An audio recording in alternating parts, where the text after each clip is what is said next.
2021년 2월 20일 LA 온누리교회 가정에서 함께하는 영상 새벽 예배입니다. 오늘 말씀은 마태복음 15장 21절에서 28절 가나안 여인의 지혜로운 간청입니다. 예수께서 그곳을 떠나 두로와 시돈 지방으로 가셨습니다. 그 지방에 사는 한 가나안 여자가 예수께 와서 울부짖었습니다. 자비를 베풀어 주십시오. 주 다윗의 자손이여, 제 딸이 귀신 들려 몹시 괴로워하고 있습니다. 그런데 예수께서는 아무 대답도 없으셨습니다. 그러자 제자들이 예수께 와서 간청했습니다. 저 여인을 돌려보내시지요. 계속 우리를 따라오면서 소리 지르고 있습니다. 예수께서 대답하셨습니다. 나는 이스라엘 집에 잃어버린 양들 외에는 보냄을 받지 않았다. 그 여인이 예수 앞에 나와 무릎을 꿇고 말했습니다. 주여, 나를 도와주십시오. 예수께서 대답하셨습니다. 자녀들의 빵을 가져다 개들에게 던져주는 것은 옳지 않다. 그 여인이 말했습니다. 그렇습니다, 주여. 하지만 개들도 주인의 상에서 떨어지는 부스러기는 먹습니다. 그제야 예수께서는 여인아, 내 믿음이 크구나. 내 소원대로 될 것이다 라고 대답하셨습니다. 그리고 바로 그때 그 여인의 딸이 나았습니다. 할렐루야, 우리 함께 찬양함으로써 또 주님의 보좌 앞으로 나아가길 원합니다.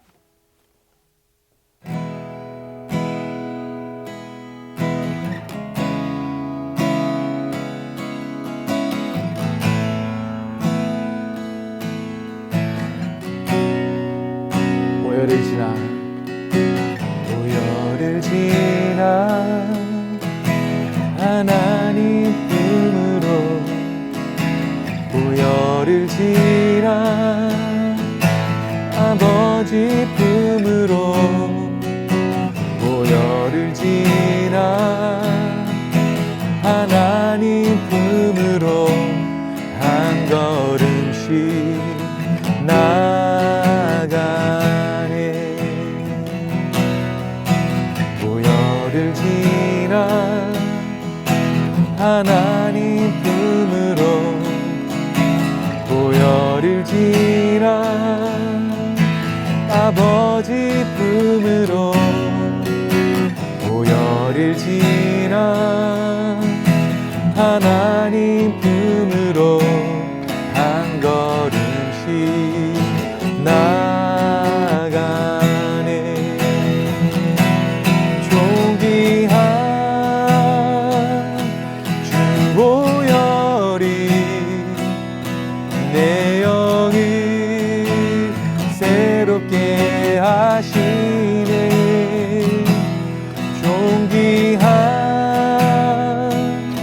주 보혈이 내 영을 새롭게 하네. 보혈을 지나 하나님 품으로 보혈을 지나 아버지 품으로 보혈을 지나 하나님 품으로 한 걸음씩 나아가네. 존귀한 주 보혈이 내 영을 새롭게 하시네. 존귀한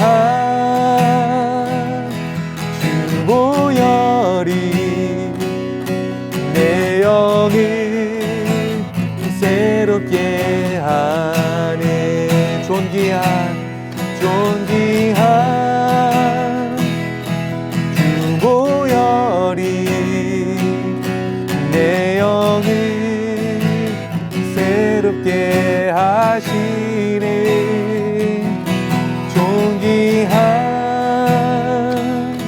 주 보혈이 내 영을 새롭게 하네. 아멘. 할렐루야. 말씀으로 새로운 하루를 시작하시는 사랑하는 여러분, 주님의 이름으로 환영하고 축복합니다. 저를 따라해 보시겠습니다. 기도하면 행복합니다. 가나안 여인의 지혜로운 간청이라는 제목으로 하나님 말씀 전합니다. 방금 읽은 본문의 내용이 무엇입니까? 오늘 본문에는 예수님을 찾아와서 귀신 들려 괴로워하는 자신의 딸을 고쳐달라고 간구하는 한 이방 여인이 등장합니다. 오늘 성경은 그녀를 가나안 여자라고 언급하는데요. 이를 마가복음은 수로보니게 출신의 헬라인이라고 설명합니다. 한마디로 유대인이 아니라 이방인이라는 뜻이죠. 따라서 오늘 성경은 이방 여인의 믿음을 부각하며 그것을 칭찬합니다. 오늘 본문은 설명보다 대화가 주를 이루는데요. 짧은 대화를 통해서 전체 이야기가 속도감 있게 진행되고 있습니다. 마치 어니스트 해밍웨이의 단편들을 읽는 것 같습니다. 여인과 예수님, 또 제자들과 예수님, 그리고 다시 여인과 예수님이 나누는 대화 속에 엄청난 긴장감을 가지고 사건들이 전개되는데요. 한 문장 한 문장이 비수처럼 우리의 가슴에 날아와 꽂히는 것 같습니다.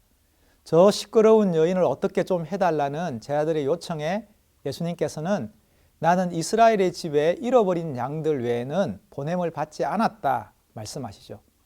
또한 도와달라 살려달라 부르짖는 여인에게 자녀들의 빵을 가져다 개들에게 던져주는 것이 옳지 않다 대답하십니다. 말씀을 읽는 제가 심장이 다 콩닥콩닥할 정도입니다. 여러분은 어떻습니까? 예수께서 그곳을 떠나 두로와 시돈 지방으로 가셨습니다. 그 지방에 사는 한 가나안 여자가 예수께 와서 울부짖었습니다. 자비를 베풀어 주십시오. 주 다윗의 자손이여. 제 딸이 귀신 들려 몹시 괴로워하고 있습니다. 그런데 예수께서는 아무 대답도 없으셨습니다. 그러자 제자들이 예수께 와서 간청했습니다. 저 여인을 돌려보내시지요. 계속 우리를 따라오면서 소리 지르고 있습니다. 예수께서 대답하셨습니다. 나는 이스라엘 집에 잃어버린 양들 외에는 보냄을 받지 않았다. 오늘 본문에 등장하는 두로와 시돈은 지중해를 접한 해안 도시로서 한때 해상 무역을 주도했던 페니키아 상업 중심지입니다. 마가복음에서는 여인을 가리켜 수로보니게 출신이라고 하지 않았습니까? 여기서 수로는 바로 시리아이며 보니게는 페니키아라는 말입니다. 즉 시리아 지역에 있는 페니키아 출신의 여자라는 의미죠. 예수님께서는 제자들과 함께 두로와 시돈 지방을 지날 때였습니다. 한 여인이 예수님께 나와 자신을 불쌍히 여겨달라며 울부짖습니다. 자신의 딸이 귀신 들려서 괴로워하고 있기 때문이죠. 부모로서 또 엄마로서 가장 마음이 힘들 때가 자식이 아플 때 아닐까요? 특별히 딸의 고통에 대한 진단명이 귀신 들림이라는 말은 더 이상 가망이 없다는 뜻이며 어떠한 인간적인 치료와 노력으로도 해결할 수 없는 불치병이라는 의미입니다. 이런 막다름에서 여인은 예수님을 찾아온 것이죠. 첫째를 낳고 100일이 채 되지 않았는데 아이가 기침을 콜록콜록 하면서 열이 오르기 시작하는 겁니다. 그 또롱또롱했던 아이가 축 늘어지더니 덜컥 겁이 나는 겁니다. 주말이라 동네 병원들은 문을 닫았기에 아이를 안고 급한 마음에 대학병원 응급실을 향했습니다. 응급실도 10,000원이었습니다. 베드가 없어서 복도에 비치해둔 간이 침대에 아이를 눕혀놓고 의사가 오기만을 기다렸습니다. 그런데 응급실이 어떤 곳입니까?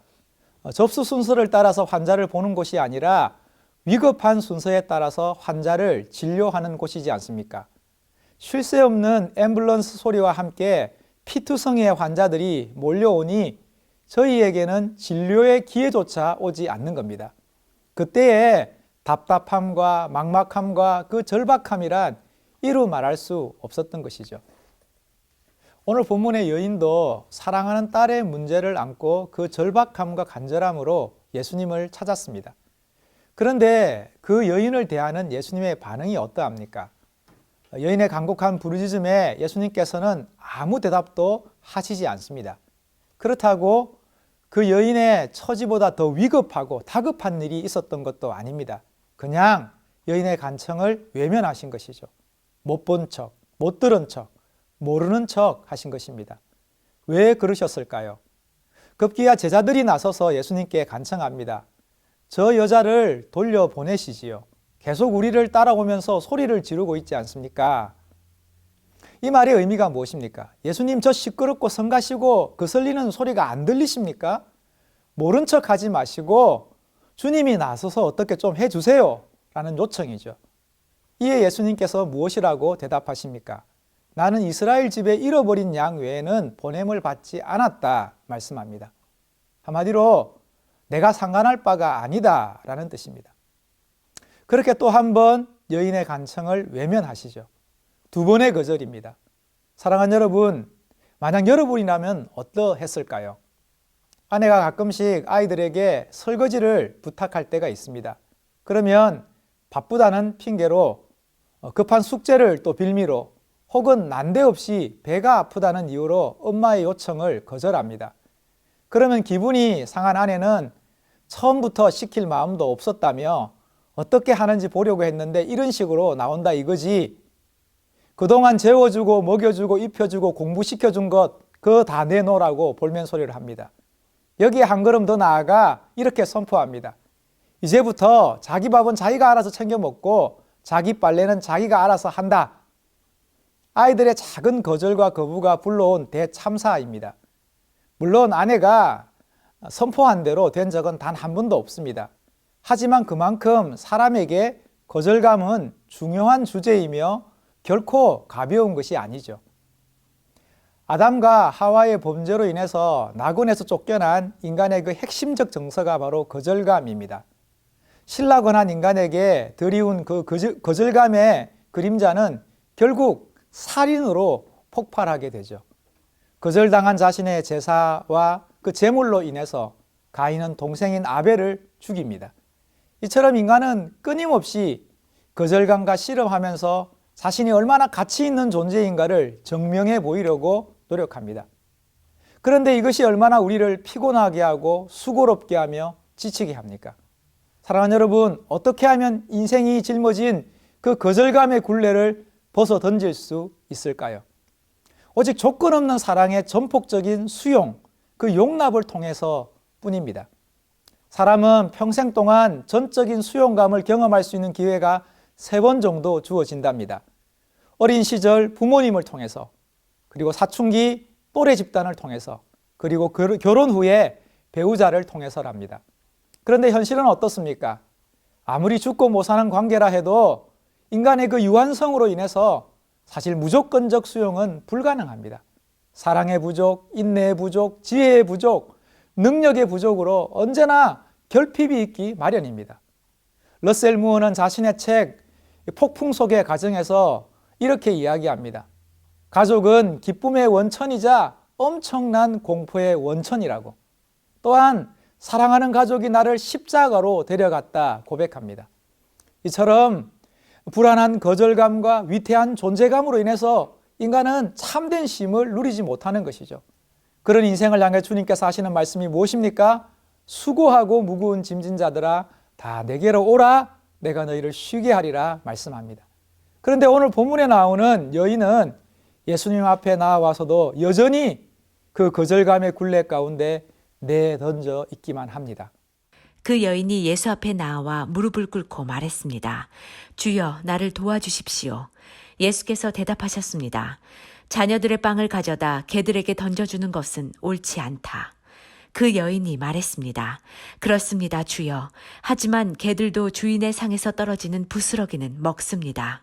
그제야 예수께서는 여인아, 내 믿음이 크구나. 내 소원대로 될 것이다. 라고 대답하셨습니다. 그리고 바로 그때 그 여인의 딸이 나았습니다. 주여, 나를 도와주십시오. 라며 간청하는 여인에게 예수님께서는 의외의 말씀을 하십니다. 자녀들의 빵을 가져다 개들에게 던져주는 것이 옳지 않다. 특별히 개라는 표현에 듣는 제가 심장이 덜컥 내려앉는 것만 같습니다. 왜 예수님께서는 굳이 이렇게 거친 표현을 쓰시면서 여인의 요청에 응대하시는 걸까요? 물론 오늘날의 애완견들은 옛날과 같지 않죠. 사람과 함께 먹고 함께 자고 함께 생활합니다. 얼마 전 너무나 햇살이 눈부신 날 아내와 공원에 나가 자리를 깔고 앉아 커피를 함께 나누고 있었습니다.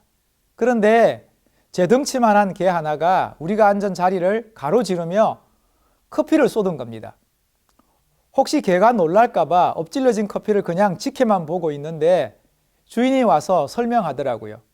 자신의 개가 눈이 잘 보이지 않는다고. 그래서 제가 생각했습니다. 아, 원래 저 개는 커피가 있으면 엎질리지 않도록 조심조심 하는 친구로구나 라고. 사랑하는 여러분, 예수님께서는 왜 절박한 여인에게 이런 불편하고 불쾌한 말씀을 건네신 것일까요? 물론 다른 성경 역본에는 개라는 표현 대신에 헬라어 원문의 뜻을 살려서 강아지라고 번역하기도 했습니다. 그럼에도 불구하고 분명한 거절의 의사를 표명하신 것이죠. 자존심의 꽃이 떨어져야 인격의 열매가 맺힌다는 누군가의 말처럼 예수님께서 그것을 염두하신 걸까요?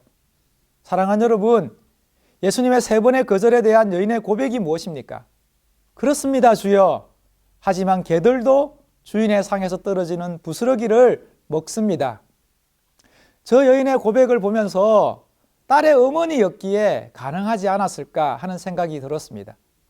여인의 네 번째 요청에 드디어 예수님께서는 여인아, 내 믿음이 크구나. 내 소원대로 될 것이다 말씀하십니다. 예수님의 이 말씀은 여인의 믿음에 대한 감탄과 놀람의 표현입니다. 오 여인이여, 내 믿음이 참으로 크도다 칭찬하고 계시는 것이죠. 사랑하는 여러분, 예수님께서 놀라며 칭찬하신 여인의 믿음이라는 것이 무엇일까요? 여인이 견지한 믿음의 내용은 어떤 것일까요? 오늘 본문이 언급하고 있는 여인의 대화를 살펴보면 어떤 상황 속에서도 그녀가 한결같이 붙들고 있는 것이 있습니다. 바로 예수님을 주님으로 고백하는 것입니다. 주 다윗의 자손이여, 주여 나를 도와주시옵소서.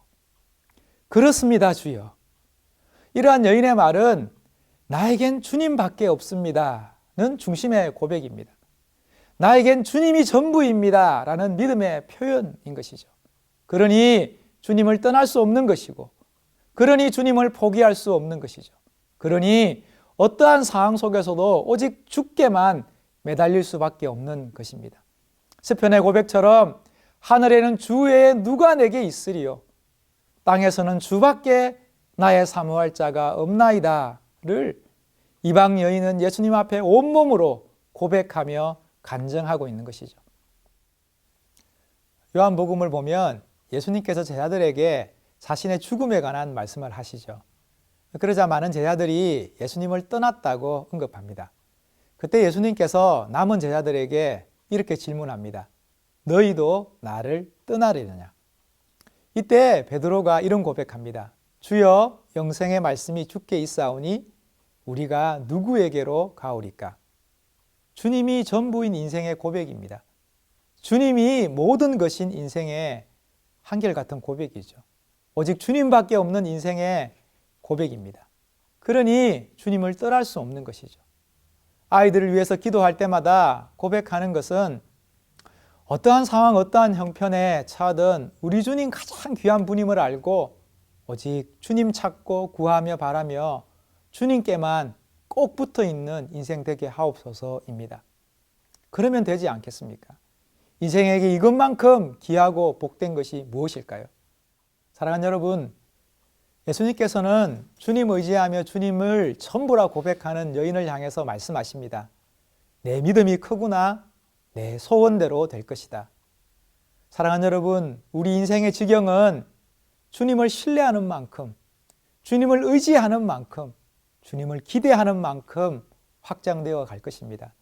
그러니 오늘 말씀처럼 오늘 하루도 주님 의지하며 주님 바라며 우리의 소원을 만족해 하시는 하나님 경험하며 살아가시는 저와 여러분 될 수 있기를 주님의 이름으로 축복합니다. 저를 따라해 보시겠습니다. 주여 나를 도와 주옵소서. 함께 기도하시겠습니다. 하나님 아버지, 우리의 영원한 반석이시오 우리의 참된 구원이신 주님 의지하며 주께로 나아갑니다. 하나님 붙들어 주시고 주의 긍휼과 주의 자비와 주의 은혜로 우리 인생 가운데 한없이 부어주시기를 소망하오니 날마다 주님 의지하며 주님 구하며 주님 바랄 때에 정말 아침에 돋는 해와 같이 주님의 그 거룩한 영광을 우리 인생 가운데 새롭게 하여 주옵소서. 예수님의 이름으로 기도합니다. 아멘.